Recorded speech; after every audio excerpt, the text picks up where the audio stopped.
Hello, everybody who are not here yet. 0 views.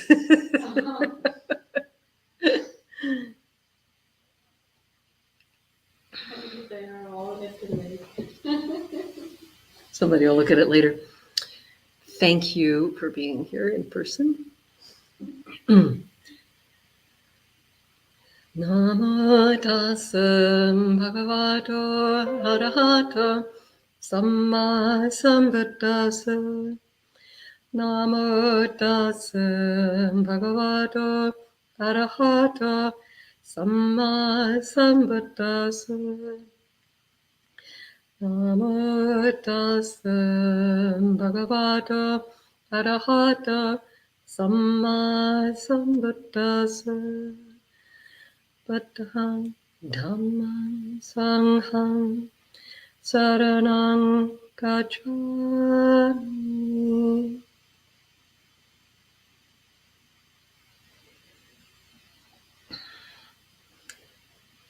Hello, folks. So, giving my talk here today, again filling in for Ayya Sudhamma. This is Sudhamma. I will be going back to the States soon. I'm doing this from Anenja Vihara in Germany, and so it's my last time filling in for Ayya Sudhamma. And before I go back to a plenty full schedule back in my own place, recently I gave a talk to some fairly new bhikkhunis, some just ordained, at least one ordained earlier, and some that are planning to ordain. Anyway, I gave a talk to them thinking I might not get another chance to sit down and talk to them. So I wanted to call it my last Dhamma talk to the Sangha, thinking, what would I say if I had never again a chance to meet with them? And I wanted, later they wanted the tape of it, and they wanted a title, and I said, call it my last Dhamma talk, and everybody objected. Nobody wanted to call it my last Dhamma talk. I didn't know so many nuns are so superstitious. So superstitious, as though calling it my last talk would make it the last talk I'd got to give, like the plane would go down on the way home or something. So again, I thought, well, I'm going to give this talk. What should I call it? Ayya Sudhamma asked me what to title this. I said, call it my last Dhamma talk. She said, no. Why not call it my last Dhamma talk? So I'm imagining, what would I say to you folks, whoever you may be out there, if I had no other opportunity to give a talk to any of you? What words of what I have learned in these 60 years of life, and 20 of them in robes as a bhikkhuni, what would I share with you? Just, what kinds of sayings, or what trains of thought, what I want to share with lay people. And so I have written up some notes. I'm going to go over here of what I would say to you if I never get another chance to give a Dhamma talk. I think number one on my list, and probably the most important, is to understand the wholesome versus the unwholesome. And if you were to look up my talks for some reason and go over them, you'd probably find that theme happening a lot, because I think it's just so important to know very clearly, this is unwholesome, akusala, this is wholesome, kusala. And if you want to see a teaching on that in a good context, you could look at the 9th Sutta of the Middle Length Discourses, that's Majjhima Nikaya number 9, where Venerable Sariputta explains right view in terms of wholesome versus unwholesome, how the root of the unwholesome is any state coming up out of greed, hatred, delusion, and root of wholesomeness being, the root of unwholesomeness being greed, hatred, delusion, the root of wholesomeness being the opposite, non-greed, non-hate, clarity. And so if you're ever doubtful whether something is to be done or not to be done, said or not said, thought or not thought, then you can consider, where's this coming out of? Where's this coming from? Is this coming from my greed, my hate, my delusion? Is this coming from my non-greed, non-hate, clarity? and that can often give you a sense of how to proceed or how to become very, very cautious. Act or speak with a defiled state of mind, that is a mind in greed, hatred, or delusion, influenced by any of these or a combination, suffering will follow, as inevitably as a cartwheel follows an oxen that is tied to that cart. Act or speak with a pure state of mind, and happiness will follow as surely as your shadow always is following you. Okay, so that is the number one thing. We could talk about that the entire time. I could given many talks on wholesome versus unwholesome, so I'm going to leave that one there.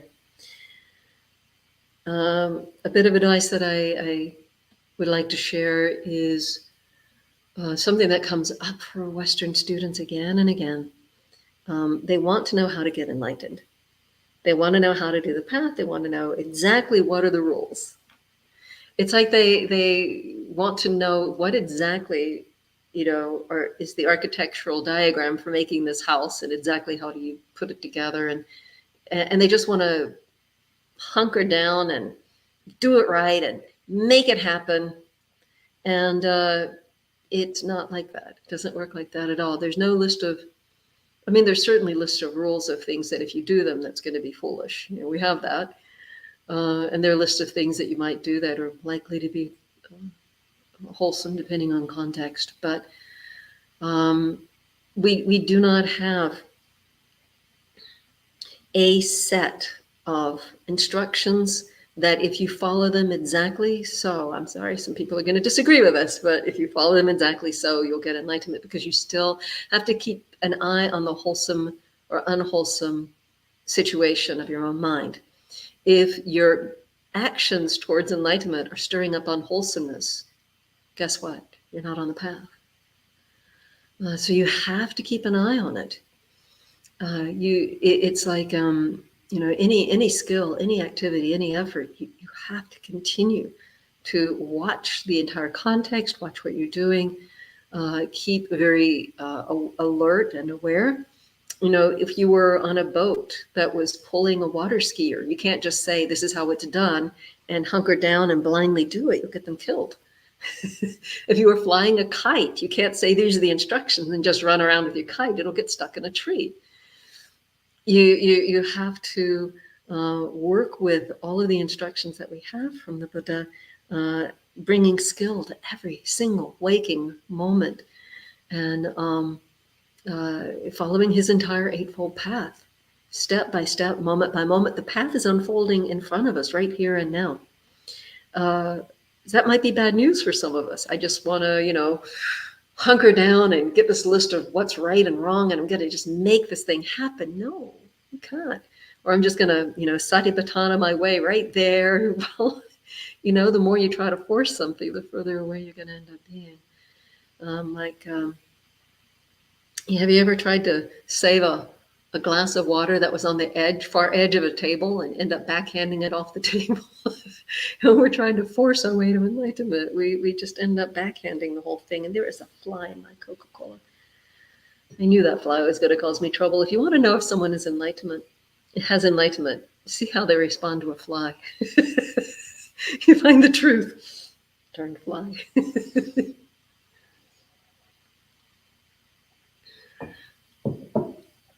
I don't know if this is the same fly that bounced on my head for about 4 meditation sessions in a row or not. It was just a blur across the screen. That was the fly saying hello to you. Right in front of the camera. We need to follow the Lord Buddha's entire eightfold path. It can help to break it down to sila, samadhi, panya, the sila, virtue, harmlessness towards others, samadhi, stilling and uplifting the mind, panya, development of wisdom, understanding, bringing all those together for an entire lifestyle to continue working with all the time. Now that's going to work, but anybody who's telling you just do X, Y, Z, is about as, and you'll get enlightened, is about as likely to be correct as someone saying, just take this pill and you'll be cured of all illnesses. It's probably not all that sound.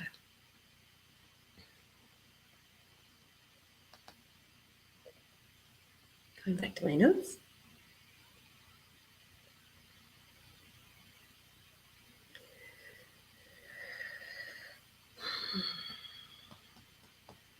There's so many. Something I may have already mentioned in one of these teachings, but it bears repeating if I have, which is that it's really important to be on one's own side. This world is harsh enough, this world is cruel enough, and if you're joining the chorus of voices being blaming and shaming and hurtful in your own mind, then your heart has nowhere to land that's safe. Create a safe space, create a safe world for yourself, just that little part of your heart that says you're loved, that says I love myself, that says that this is just what it is to be me right now, no matter what's going on, no matter how bad one may have messed up. This is what it is to be me right now, and it's okay.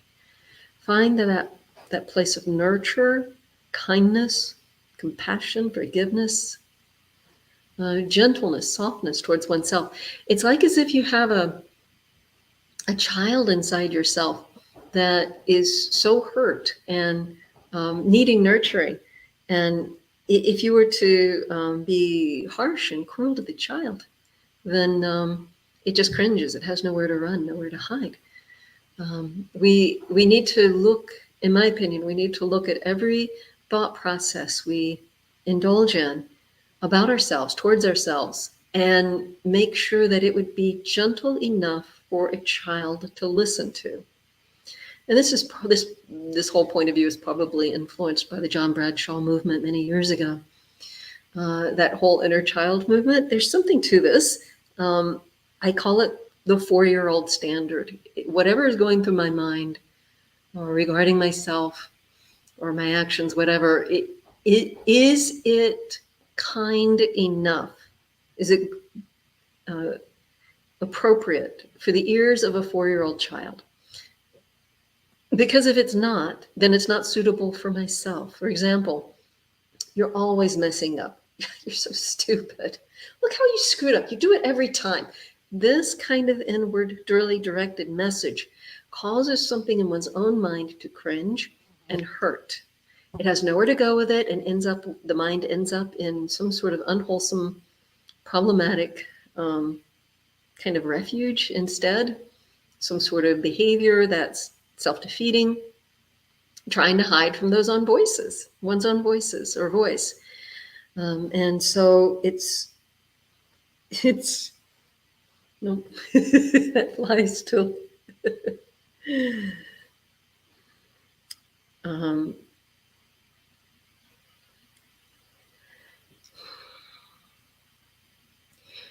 You're stuck with you. Imagine if you were to get into an elevator and with somebody, and the elevator were to get stuck, assuming you don't have profound, special, terror of getting caught in an elevator. Let's say that you have a choice. You could either be stuck in the elevator with someone like the Dalai Lama, someone who's incredibly beautiful and kind, profound, truthful, loving, gentle. Everything they say, everything they think, their whole body language radiates kindness, compassion, courage, every good state you can imagine. You could be stuck with them, say, 4 hours, or you could be stuck in the elevator for half an hour with someone who has all the opposite qualities, who's leaking rage, jealousy, cruelty, every kind of negative quality you would ever want to not be around. What would you choose? Would you choose 4 hours? Stuck in an elevator is not a fun thing. We can acknowledge that. Would you choose to be stuck with a saint for 4 hours, or just a devil of a person for half an hour? I've posed this to kids sometimes when I'm teaching a class of kids, and again, if some have some elevator phobia, so they'll get out as soon as they can. But aside from that particular phobia, most people would agree that it would be better to be in the company of someone who's has this really beautiful presence, something beautiful to be around. And then I remind them that you can't escape from you. You can't just like take a zipper here and unzip it and get up and run away. You're stuck with you. You're stuck with your thoughts. You're stuck with your habits, your patterns, your ways of being.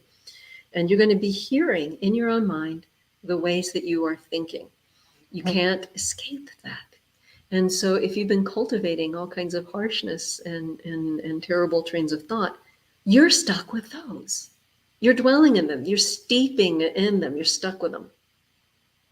And it's so much better for your own well-being to cultivate kindness, gentleness, compassion.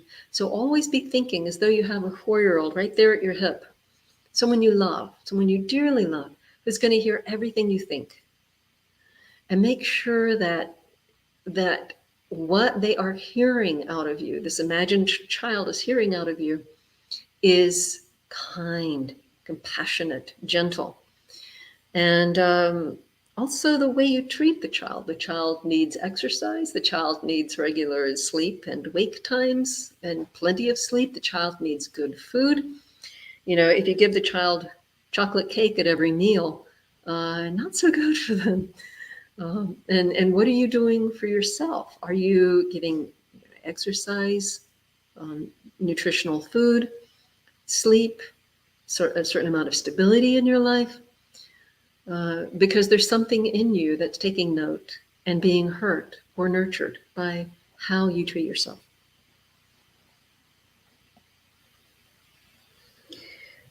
Be on your own side also refers to being careful about a particular voice that can come up.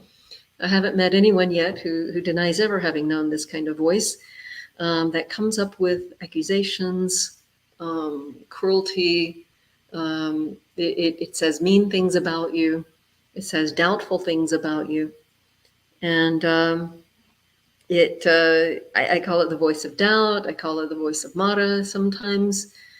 And what I've discovered is that it's like this energy inside that wants to push a person into misery, into failure.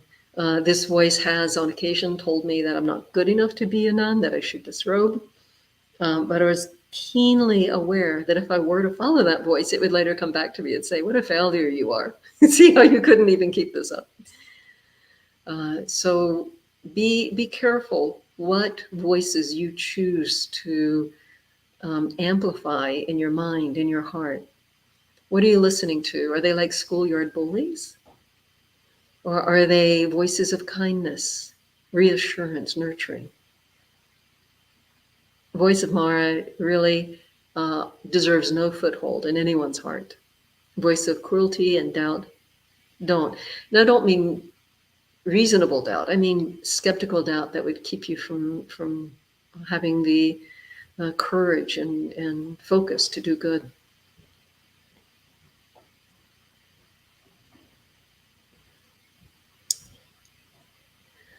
One of the greatest lessons in my life is not to take myself too seriously.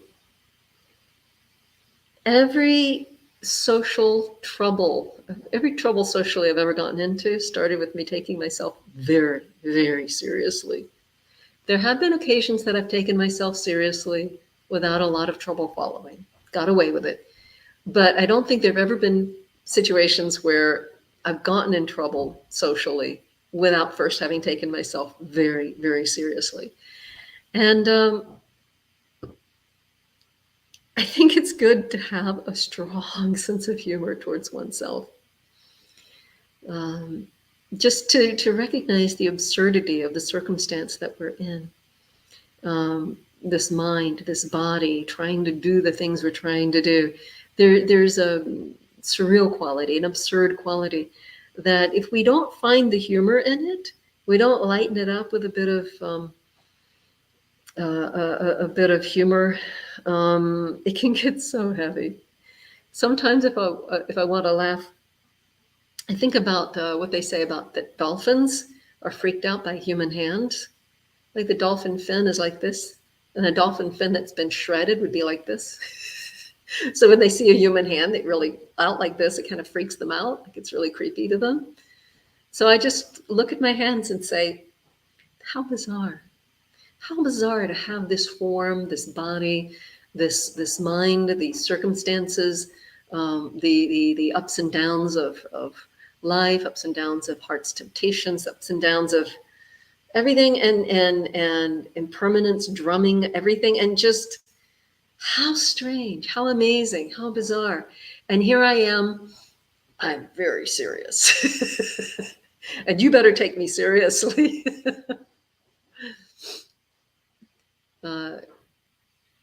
You know those old jokes about, you know, how many people of such type does it take to change a light bulb? You have those in Germany? How many mother-in-laws does it take to change a light bulb? Oh, don't mind me, I'll just sit in the dark. Like there's a whole bunch series of jokes. Well, anyway, so okay, this isn't going to fly in Germany, but anyway, how many feminists does it take to change a? Oh, there's how many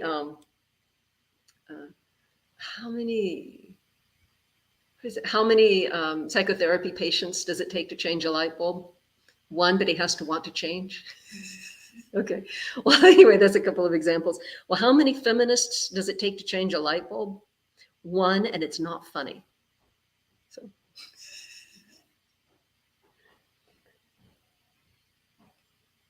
I said that once to a monk who had a habit of sometimes offending people, especially women. And he looked scared for a moment. He goes, wait, that's funny.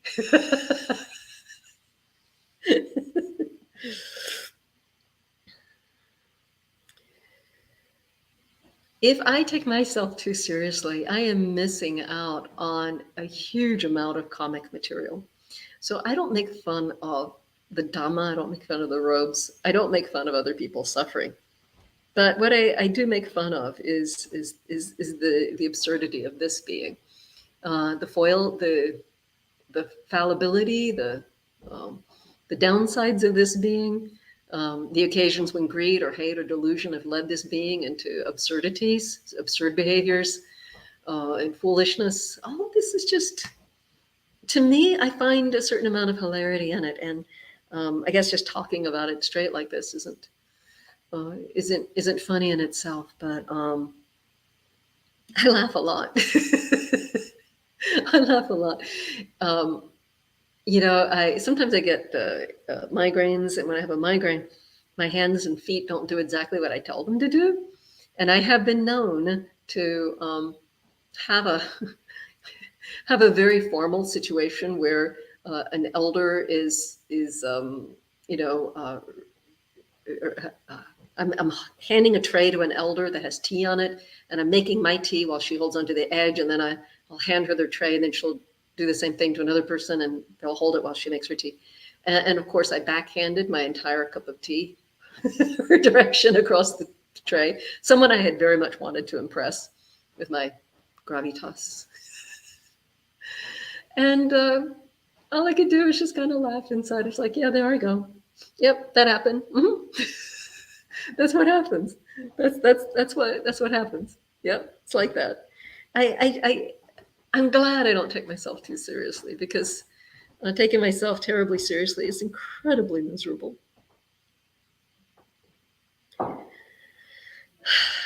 I want to say a few words about love for the many people who have come later than after the very beginning of this talk.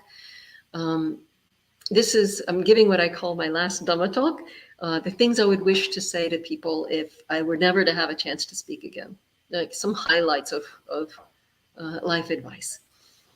Love, the importance of love.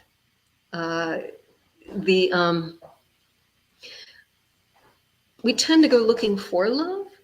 We do not feel love that comes in, we feel love that goes out. So when we know that we're in a safe, loving situation, we give ourselves permission to put the love out there. And that's why it feels so good when someone else loves us, because then we give ourselves permission to give the love to them. But I really believe that we do not have the ability to feel love from others. We feel the love that we give outward. So if you want to feel loved, guess what? There's a shortcut. Just go ahead and love everybody. Send out love to everybody. Compassion, also good. Love or compassion or both. When we're sending that out, we are feeling it, and it's wonderful. Then we feel nourished, then we feel nurtured, then we feel part of the world and held by the world, not isolated and shut down. When we become afraid, when we feel unloved, we tend to withdraw our love. You withdrew from me, I'll withdraw from you even faster. I'll show you, I'll unlove you. And we pull it in, and then we are isolated and unloved. And then all kinds of trouble can happen. All kinds of neurotic things can come up in the heart because we're angry, we're hurt, we're crushed. How dare they not love us? Go ahead and love. Now, there are people in this world who pose dangers to us. Psychological dangers, physical dangers. Still love them, but love them from a distance. I truly love you. I choose to stay at least 5 states away from you. That's US. At least 5 United States distance of states away from you. I'm going to keep far, far away from you very safely where I'm not going to get hurt, but I still give my love. Why would I withdraw my love? Why would I do that to myself, of withdrawing my love? Someone is an abuser. Okay, well, why not love them? It doesn't mean to give them permission to do wrong things. It means that I don't hurt myself by withdrawing love. And when we choose to be loving, always loving, no matter what loving, then we can actually act more rationally. And we can have, I think, a better impact on the world. So some people believe they have to be angry, have a lot of righteous anger to do good in the world. They need it to rouse themselves up. But what if you went ahead and loved everybody, including the evildoers on some situation, and also spoke words of truth, also held them to account with love? Have you ever been held to account by somebody who was hateful about it? It makes it very, very hard to humble yourself and see where they're right. But if you know that you're being held with love by them, then it's easier to have an open mind. You can feel like you can save face. You can acknowledge where they might be right. So if you want to have good impact on the world in a political situation, my opinion is that lead with love, lead with respect, lead with kindness, and keep those words of truth going. Being loving doesn't mean backing down. It doesn't mean abandoning circumstances. It doesn't mean looking the other way. It means that we have an open heart, a heart so big we can embrace even those who are doing wrong. I think ideally we could all be like a great-great-grandmother who sees the children fighting, and one child hits another or steals the other's last cookie. And you know how upset they are, but you also have an understanding of the really big picture that they're children and they're doing what children do. If we can soften our hearts, enlarge our hearts to see all the world of evildoers and good doers as being like our children or our great-grandchildren, and love them in their silliness, love them in their foolishness, love them in their mistakes, and in their righteous rage. He took my life. The internet just cut out. This is something I've been warned about. There are thunderstorms in this area, and the internet will be cutting in and out. I am hopefully going to be speaking in a way that even if it cuts out sometimes, you'll still get something from this talk. So can we do that? Can we just sit for a moment, close our eyes, and imagine what would it be like if I held myself in the world such that I'm like a great-great-grandmother watching her grandchildren do their things, their actions, their dramas, their quarrels. And one victimizes another, and you don't hate either of them. You just know that they're children and they do what children do. You can console the one who got hit or whose toy was snatched. And you can lovingly scold the one who did the evil thing, but you still have in mind their children.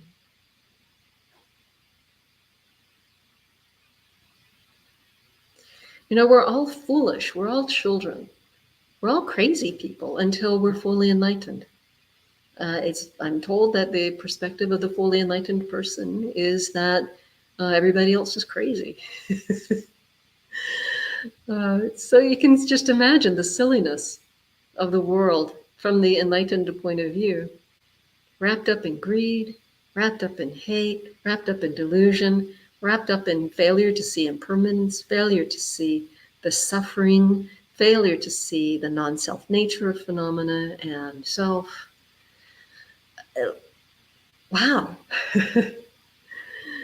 So like the great grandma, we can look on this suffering world of people pushing and shoving each other around, beaten up by their lack of understanding of the defilements of greed, hate, or delusion, and see maybe a possibility that we can continue to love no matter what.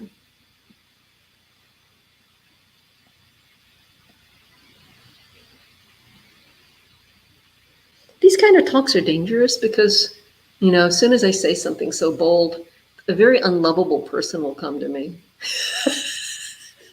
The fly will land on my forehead one too many times. And I'll have to live up to what I just said. You know, there's an old saying that the man who prays for patience, so the man who is praying for patience gets a lot of slow trains. You gotta watch what you ask for. You gotta watch what you preach. Preaching this stuff, my goodness.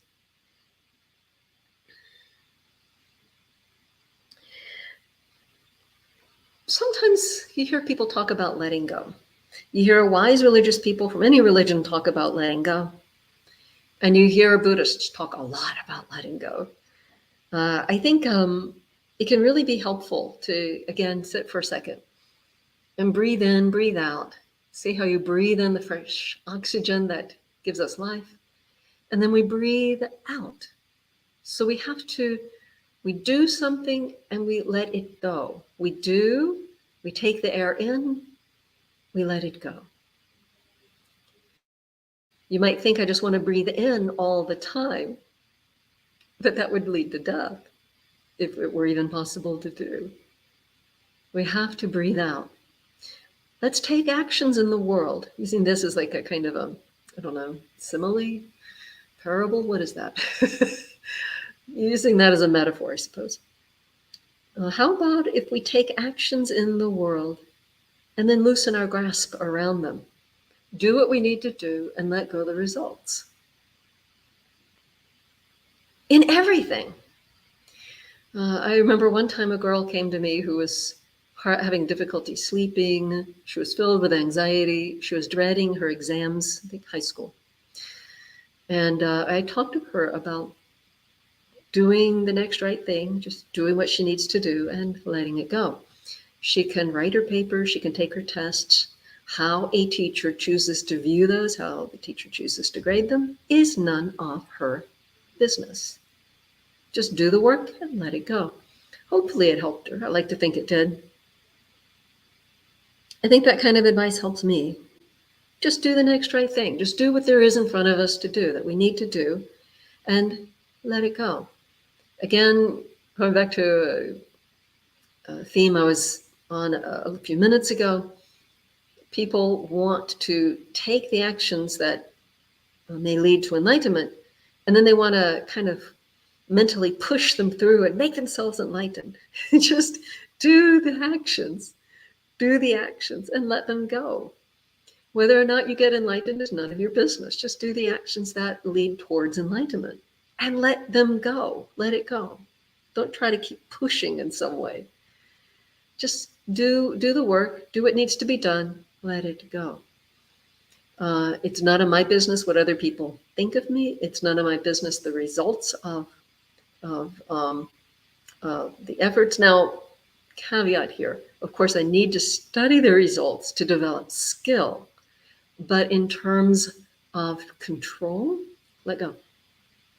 Let go.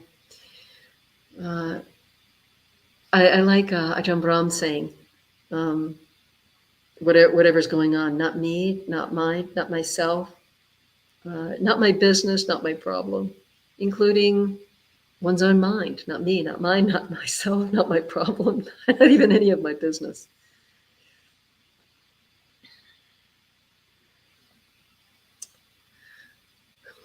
Corollary to that, if you ever want to see drama break out, I think the fastest shortcut for trouble and drama is to try to control people. Try it. See what happens. When one person tries to control, then everybody else suddenly feels their lack of control and they want control. And so you can go from a peaceful, harmonious environment to everyone grabbing control. It's not fun. But if you don't believe me, try it.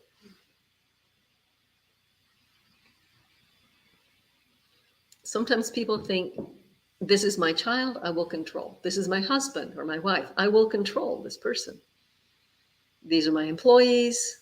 This is my boss, he ought to act like this. These are my parents, they should act in this, that, or the other way. I think it helps if we see all of our relations with people as our fellow suffering beings that are, with us at this time in samsara. In their own journeys, their journey in samsara and my journey in samsara just happens to be closely parallel at the moment. And the way that helped me with my parents was that I had high expectations of those parents. I was such a jerk, not a great daughter, because I had high expectations of those parents. When I saw them as, through Buddhist influence of Buddhism, when I started to see them as my fellow suffering beings in samsara, who had done more for me than anyone else could ever do, and who were particularly vulnerable to their attachment to me, I changed a lot towards my parents.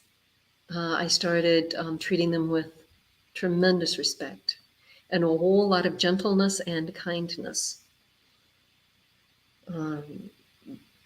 You can think of your parents as people who found a drowning kitten and rescued it and did everything for it.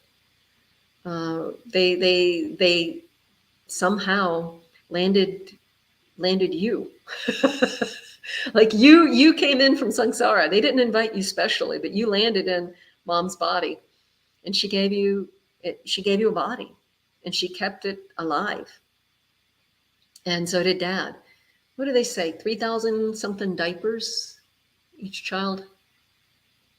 I don't do numbers too well. I wrote it down a long time ago. There was some statistic out there about how many diapers a person goes through it. It's something like, God, I can't remember now. It's something like 2,500 diapers are changed by mom and 1,500 diapers are changed by dad. Some outrageous number like that. Now, if you were just somehow lost on the street and some lady found you and changed your diaper, you'd owe her forever. You'd owe her a dinner anytime you saw her again from then on. But your parents changed so many diapers. So even if they were a failure to you in many ways, in your view, even if they were quite unkind in many ways, still you owe them. You gotta owe them. These fellow suffering beings in samsara that, for whatever complex reasons of karma you came to. And if they didn't actually kill you, then they did a lot of life support work for you in your early infancy. So, so if we see all of our relations as with other beings that have some kind of complex karma with us that caused us to be with them in this life, and that have some sort of vulnerability towards us in their hearts, then I think we'll treat all these relationships with a lot more care. Does that make sense? Sort of nodding.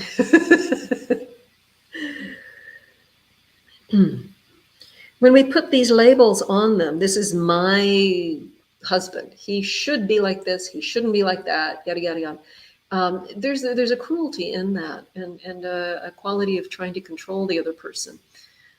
Even if we don't say it out loud, our expectations will be shouting from our expressions, our body language, and it's hurtful, and they chafe under it. They don't like it. Nobody likes to be controlled. Nobody likes to be told, you have to be like this and that. Something haven't said lately, I've said many times in the past, there's 3 ways to hold other people. Like this, like grabbing them. And like this, shoving them away, pushing them away. And like this, holding the hands, so you can see beyond the laptop, holding the hands open so that they can rest here with you, which is peaceful. How do you want to be held? Do you want to be held or pushed or held like this? Grabbed, pushed, or held, I guess I could say.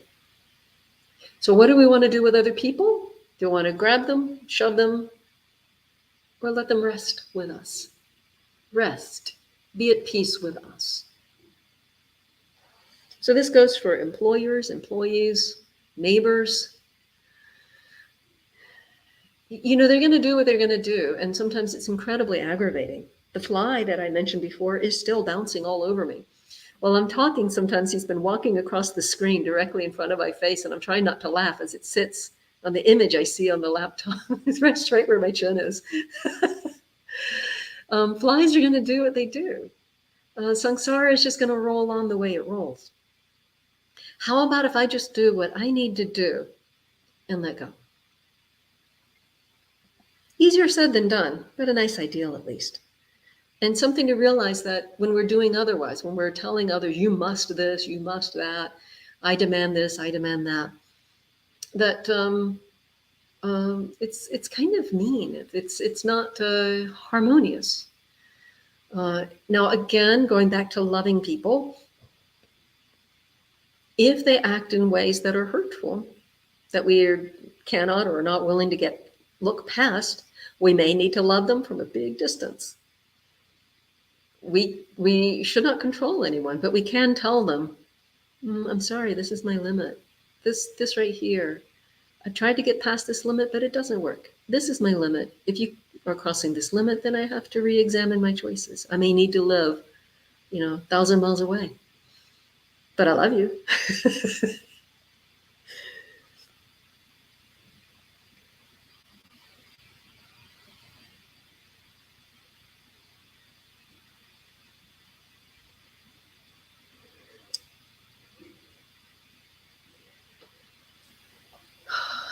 I made up a saying. It's never too late to what? It's never too late to make the biggest mistake of my life. I live by this. Never too late to make the biggest mistake of your life, kiddo. How comforting. Right up to the last breath, you could still make the biggest mistake of your life. So in other words, we do need to have care with people. We need to be careful in our choices, careful in our words, even careful on how we focus our attention. Because we can come up with some kind of nonsense that hurts a lot of people pretty badly. Strangely enough, it seems to me that sometimes when you get better in your heart, less hateful, less mean, less grabby and stingy and so forth, when you get better in your heart, people start trusting you more and their expectations go up more and they get hurt more easily. Go figure. It is never too late to say the one thing that's so hurtful, to do the one thing that causes so much chaos and drama. Let's be careful. Be careful with other people's hearts. As long as they are still subject to greed, hatred, and delusion, they can be shattered. And so let's not shatter anybody.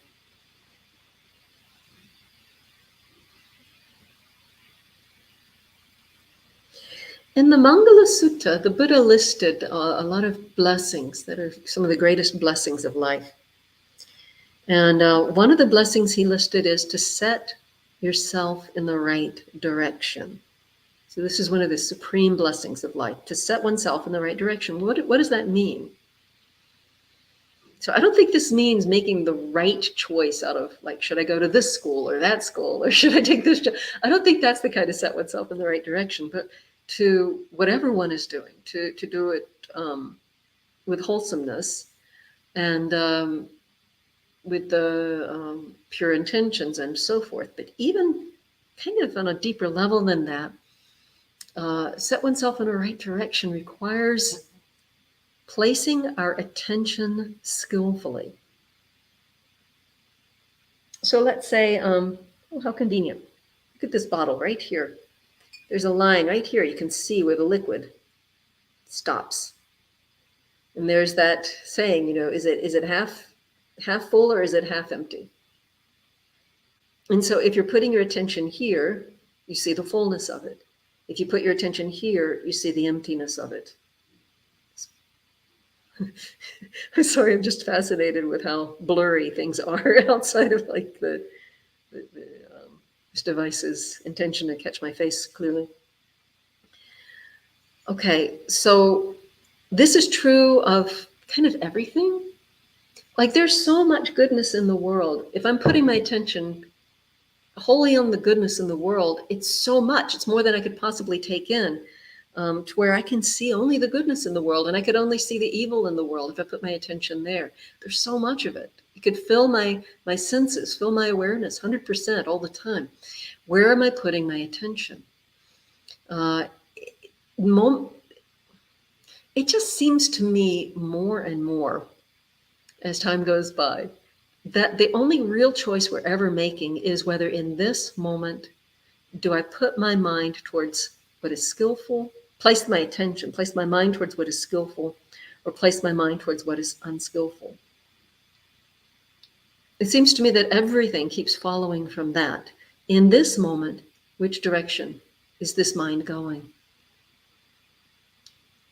You might think that we're making our decisions on much bigger levels, but I think it really comes down to just this moment, placing the attention here or there, skillful or unskillful, moment by moment by moment. What? The cat wants to come in. Well, excuse me, this is very important.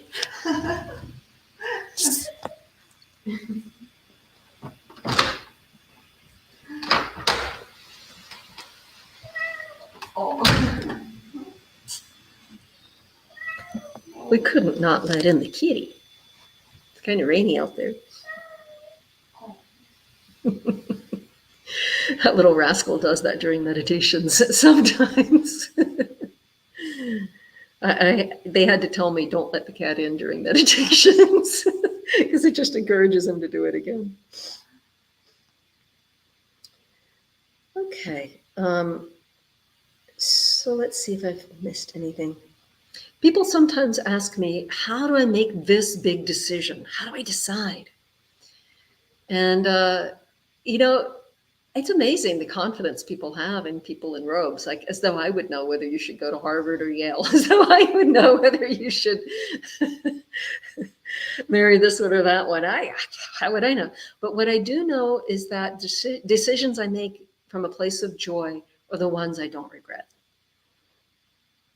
The decisions I make from a place of joy are the decisions that I am happy with. So what I do when I have a big decision in front of me, do I do this or do I do that? Do I give the teaching in California or do I go to Vermont? Because there's 2 invitations, same time period, happen to be free. Which am I going to do? So what I do when I have a decision to make, especially a big life decision, is I wait for a moment when the mind is trouble-free, uplifted, relatively clear. That can take a little while, but look for a moment when the mind is uplifted, free, relatively clear. Then I pretend I'm looking back from the future at having made the first of the 2 decisions and see how I feel. Then I imagine I make the second of the two decisions and see how I feel.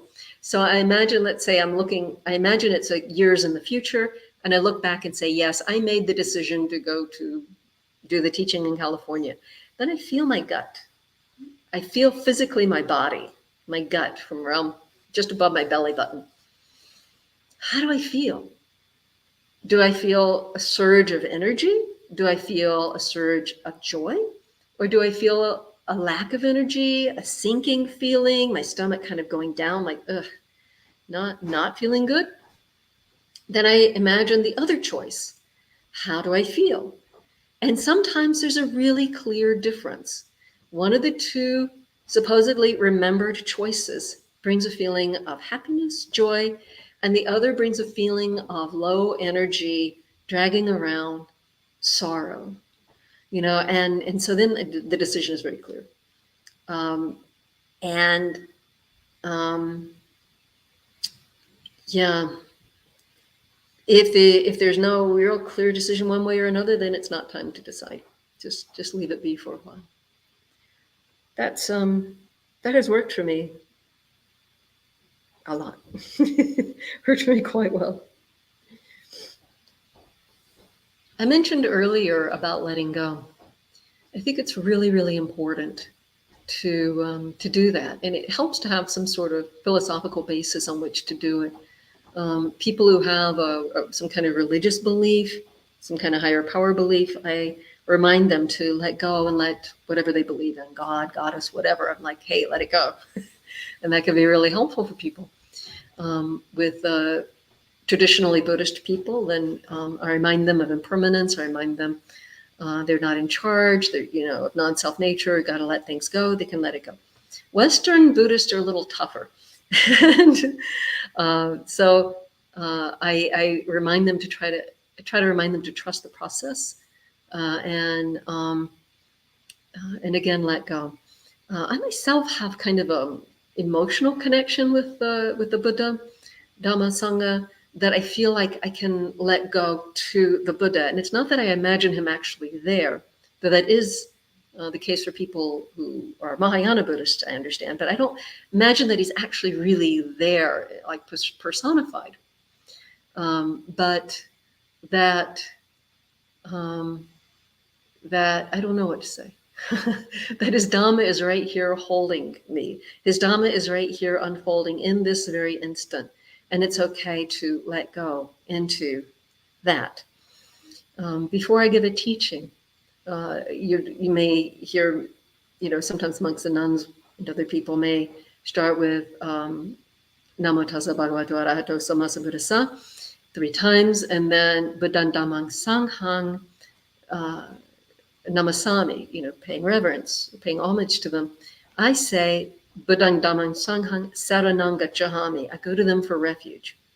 So I am imagining whoever it is in front of me that I'm teaching. I'm wishing that they may benefit from whatever I have said, and imagining that I'm handing the entire talk over to the Buddha, to the Dhamma, to the Sangha, and letting it go. So whether the teaching is approved and appreciated and gets lots of sadhus, I may not go up with the ego too much because I gave it away. It's like, oh, I just, I let it go. I did the best I could. I let it go. Or if it gets blamed, looked down on, well, it doesn't matter. I let it go. So I try to do my best. I wish for it to help you. And Buddhang Dhammang Sanghang Saranang Gacchami, not my problem. It's not me, not myself, not my problem, not my business, whether or not it actually helped. But I hope it did. So with that, I'm going to end the last talk. And there's a few minutes to check the chat for questions and thoughts. So we have some hellos. Hello. And someone else also doesn't like flies. More hellos.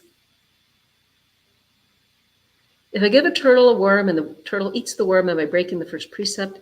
I don't know how you want to. Oh, hi, Alex. Always good to see you. I don't know how you want to hold it. I myself would feel like I put the worm in grave jeopardy, and I would consider it a breaking of the first precept for me. But I'm not going to judge you. You have a hungry turtle.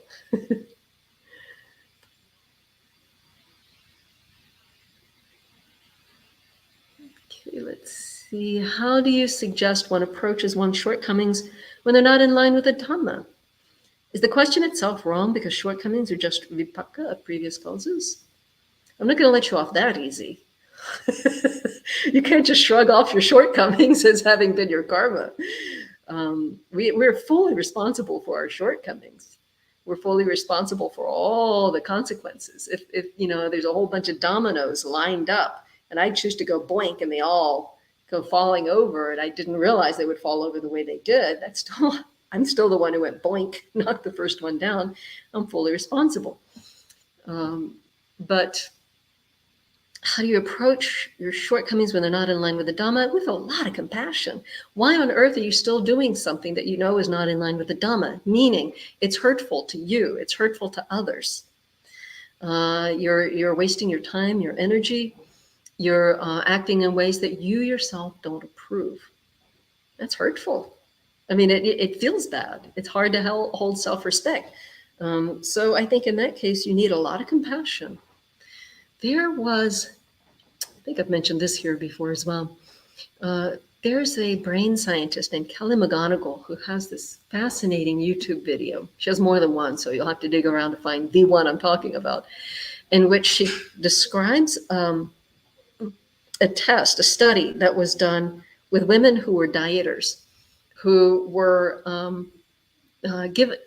so in this experiment, these women were all given a donut. They had to choose the donut. So then they felt kind of guilty and uneasy around it. Like, they were complicit. They chose the type of donut they ate. They all ate the donut. Half of them, they were divided randomly in half.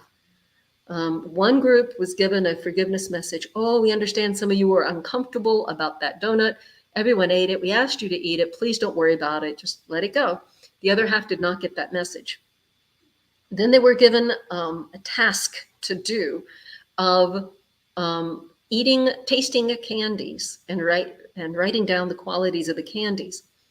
And the candies were actually weighed. The real test that these people didn't realize was how much candy did they eat after being given the forgiveness message or not being given the forgiveness message. They thought that people just wanted to know how good the candies are.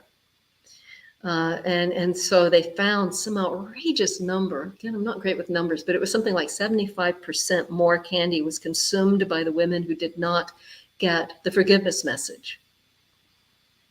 So how do you approach one's shortcomings when they're not in line with the Dhamma? With a lot of compassion. Understand that, yes, there are causes, there are conditions, there are reasons you're doing these things.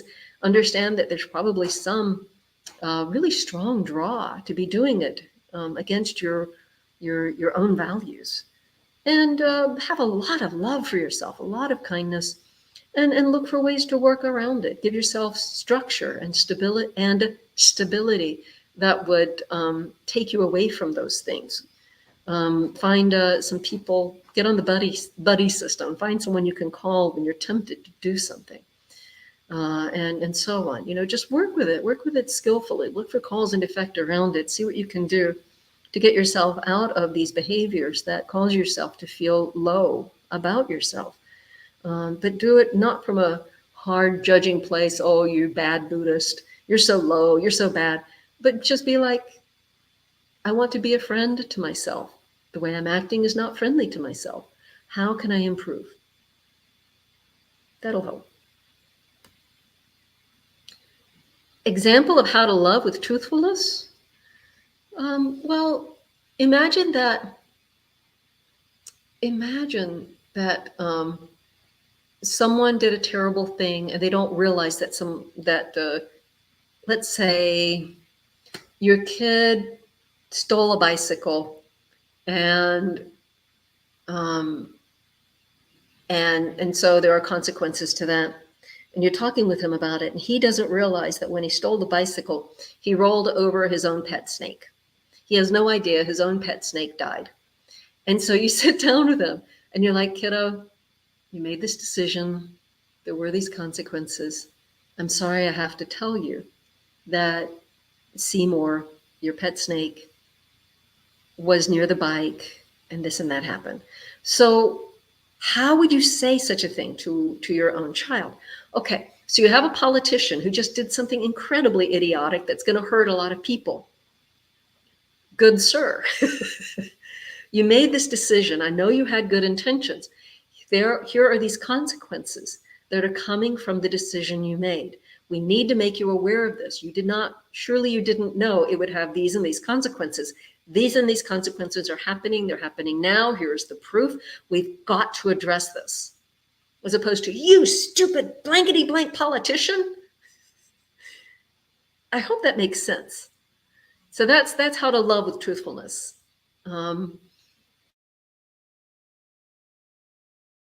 Crossed a line, not acceptable.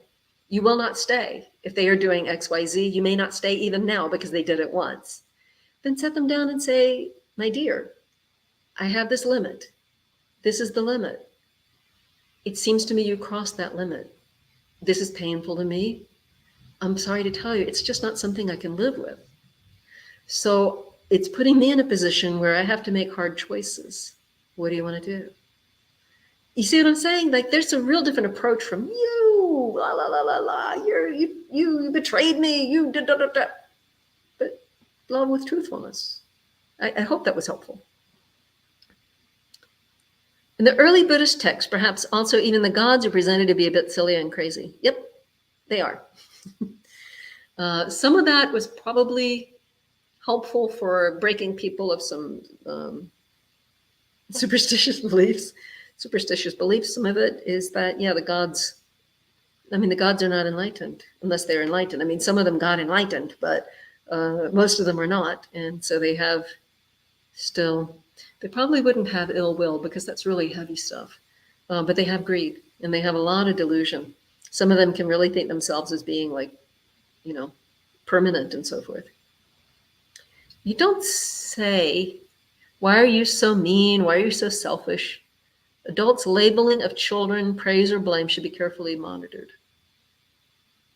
Yeah, that's true. You have to be very careful how you talk to children and also yourself. Same thing, yep. Monitor, be careful. It's very easy to be cutting. And when we're cutting to a child and when we're cutting to ourselves, it can go deep. Be careful with yourself. Be gentle. Not sure where this one came. There was some comment from what I had just said, and I don't know where it was in the context. Doing the next best thing with a big smiley face. Yes. Thank you. Very helpful to look more kindly at difficult relationship with parents and need to friendly when they're hard, so there'd be less needless silly drama if eventually go for homelessness training. I'm not sure I followed all of that, but absolutely. I think it's really important to see one's parents as people who are deeply attached to you and who have done tremendous good, along with whatever pain they gave you. They've done tremendous good for you, more than anyone else will ever do. They donated a body to you, for God's sake, and kept you alive when you couldn't have stayed alive. And they don't forget it. They're highly, highly aware of all they did for you. You're not, because most of it, you were just not in a state to be able to notice these things. So they can hardly even imagine that you could reject them because they know how much they did for you. But you're like, well, they're sort of like, a tree that bears apples, it's just sort of there. You just eat the apples. You don't think I'm grateful to the tree. It just does what it does. Parents wanted children. They did what they did. They got me. And, it's like, don't think like that. Realize that they did not have to keep you alive. Sure, they would have gone to jail, but people do go to jail and people do fail to keep their kids alive. They didn't have to love you. They didn't have to get you to the doctor. They didn't have to spoon feed you. They didn't have to do any of it. They chose to. And they are deeply attached to you. They, from the earliest moment that you made little noises that made their heart flutter, when you were a tiny infant. They're deeply in love with you. They're madly in love with you. And when I'm talking about this to kids, I say, imagine a boy and a girl that the boy is absolutely insanely in love with a girl, and she's like, he's all right. Who has more power? Or vice versa. The girl is madly in love with this guy, and she's like, I guess she's cute. Who has more power? Your parents, unless they're just really different. Some parents are different, but your parents, even if they're hiding it, are probably madly in love with you and very, very vulnerable and highly reactive. So reactive. And if you can have compassion for that, then things will go a lot better. Doesn't mean you do everything they ask you to do. It just means that you talk to them with kindness and compassion and respect, recognizing, who you are to each other in samsara. Also, there was some very deep, complicated, powerful karma that brought you together. And if you didn't like them as parents, then be careful not to continue that karma with a lot more drama. If you can love them from a distance, you're a lot less likely to be born to them in future, or them to you. Careful. I remember this guy I knew who had a very bad relationship with his parents.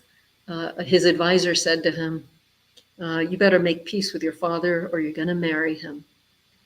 Not meaning marry that exact man, but, he might be reborn, maybe a future life, or you'll marry somebody who has those traits. Make peace with your father, or you're going to marry him, psychologically or literally in samsara. Be careful. Okay, some comment here. Sorry, it's after 3. You can all go if you need to. It's like that Canadian astronaut wrote, you can always make a difficult situation worse. It's good to be careful. I'll remember that. Thank you. Can always make a bad situation worse.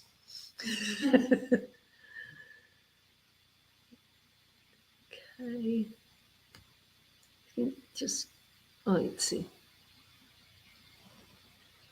I believe duality of choice is most important for mindfulness, intention, rebirth in the moment, and nibbana. Do you agree? I wish I knew exactly what you mean by that. If I agree or disagree, I just don't even know if we're talking about the same thing. Duality of choice is most important. What I can say is that this moment is all we've got. It's just this moment. You're not guaranteed even the next in-breath. Oh my God, the fly is being hilarious. He's sitting on the screen and sliding down without moving his limbs. He's just slowly sliding. I wish you guys could see this. All his legs are out. He's just sliding down. Okay, all we have is this very moment. And in this very moment, we're going to meet it with wholesomeness. We're going to meet it with unwholesomeness. And we're always making that choice. Every waking moment, we're choosing to meet this moment with wholesomeness or meet this moment with unwholesomeness. We got to choose carefully, because this very moment is the springboard to the next moment. This moment is the springboard to all the rest of this life and all of our future lives. If you tell a lie in this moment, then forever you are the person who told the lie right then. If you courageously did something, then forever you're the person who courageously did something in that moment. You are springboarding off. You're not the same person moment to moment to moment. And you springboard off of what you've been doing. Everything that's happening right now is evolving out of the accumulation of everything in the past. And what you put into it now, it's kind of like a sailboat on water. It turns the sails this way, it turns the sails that way, and it's tacking its way across the water. And we really want to be taking it in a good direction. But that comes down to just this very moment. This very mind moment. Exactly where are we putting it? That's the choice that we have. Okay, folks. Thanks for hanging in there with me, and not planning to see you again in this form. I give teachings myself through Charlet Buddhist Vihara. You can look up my website, charletbuddhistvihara.org, and find me there. I usually give teachings 4 times a week. I'll pick that up again next week. And so, yeah. Thank you so much for your wonderful, inspiring talk. Oh, so it was good? That's awesome. You folks take care. Bless you. And try not to make the biggest mistake of your life, okay?